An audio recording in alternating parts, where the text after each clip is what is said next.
Szívem ágán. Szívem érzéseinek ágán, létem mélyének virágán ül az angyal és a sárkány.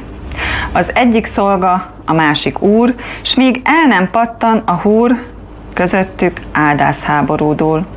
Hol a jó győz, hol a másik, viaskodnak, mint halálig, míg tépőfoguk el nem vásik.